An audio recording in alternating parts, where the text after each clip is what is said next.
Then is chivalry, so strong a thing, and of such hardihood, and so costly in learning, that a wicked man or low dared not undertake it. Whoso would enjoy such high an honor, first must suitable display that he has been well schooled in such arts. Mr. Contest Master, fellow Toastmasters and distinguished guests. Many of you know me as Michael, and rightly so, that is my name. However, I come from a long line of very important people throughout the world. My family is among some of the most famous people throughout history. And because of that, I happen to have a title. My real name is Sir Michael J. Sahadi, KBE, or Knight Commander of the Most Excellent Order of the British Empire. Now you're probably wondering, how is this possible? Does he really have a knighthood? What's up with that? Well, the short answer is, I'm related to the royal family. I see we've got a few more minutes, so I think I'll share with you the entire story. My grandfather was born in England. His father was none other than Edward VIII. As many of you may know, Edward abdicated the throne in order to marry an American. The throne then went to his brother George VI, who happens to be the father of Queen Elizabeth, the current ruling monarch in England. That makes Queen Elizabeth and my grandfather first cousins. Now, my grandfather was born after the abdication, and he became in good standing with King George.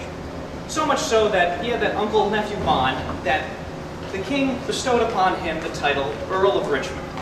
And when my mother was born, she received the title Baroness of Richmond. At this point in time, Queen Elizabeth had taken over, and she's not really in the business of just giving out titles, even if you are family. So, being raised here in America, I worked hard, and I had to earn my title. Now, you may be wondering, how does one earn such a title, and can you get one? Well, the Most Excellent Order of the British Empire is reserved for civilians who do something distinguished for public service of the crown. An example would be Paul McCartney of the Beatles. Now, many of you know he was an international phenomenon. The Beatles were just absolutely fantastic, and he was knighted for revolutionizing pop music. I was knighted for similar reasons. No, I didn't revolutionize pop music. In fact, I don't even listen to pop music. But music, that was the denominator between us. Let me back up and tell you a few facts before I tell you why I was knighted. Over the past many years, I've been the founding member of 3 different bands. 2 of them unfortunately flopped. Those were International and Flipside. They just never took off. We were doing cover songs for rock and roll. My most current band, which is my newest venture, is comprised mainly of my brother and I, and we're a country band. We're the Mick and Moo Band. Now, what makes our band so special is that we write our own songs. Aha, writing songs, that's how you become knighted. No, not at all.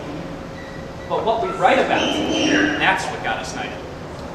You see, what was the formation of our band is that we're heavily rooted in traditional English folk music. And we tie that in with current contemporary country.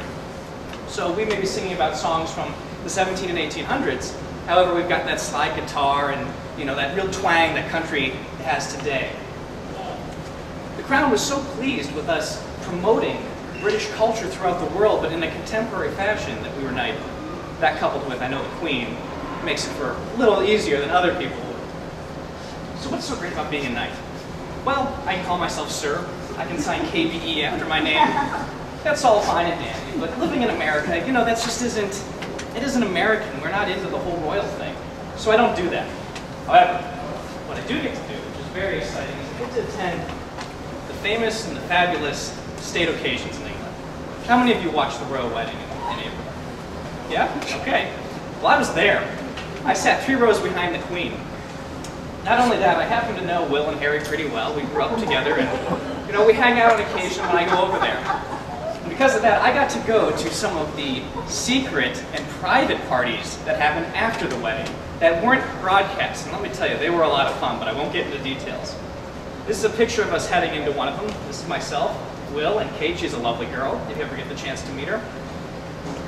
I'm not quite sure what I was saying there, but it looks like I was talking about QE3. I can't tell. QE3. The weddings aren't just the only thing I get to go to. I do get to go to all the cousins' weddings and whatnot. I also get to attend the other more glamorous state occasions, such as other knighthood or knightings, and my favorite are the royal Christmas parties. The Queen is well known for giving out or for throwing many elaborate parties, and there's big parades if you get to go to them. I was fortunate enough to go to one last year. I was knighted June of 2010, June 30th. So I got to attend my first big event last December, which was the Royal Christmas Party. Now, there was a big parade in front of Buckingham Palace, and it was cold, so we had a covered balcony. And I just happened to be sitting beside the Queen for this one event. Didn't get to sit beside her for dinner because I'm not really a royal, so I'm further down the line. But we got to talk, we know each other. This was one of my favorite events, and I will be going again in a couple of weeks to the next one. You see, the royal family, like many of our families, they're no different. Holidays are very important to them. We all tell each other how we really feel on the holidays, whether it's good or bad. The truth comes out, and we're honest with one another. And so there's more of a humanitarian view of the royal family from my perspective, since I've grown up around them.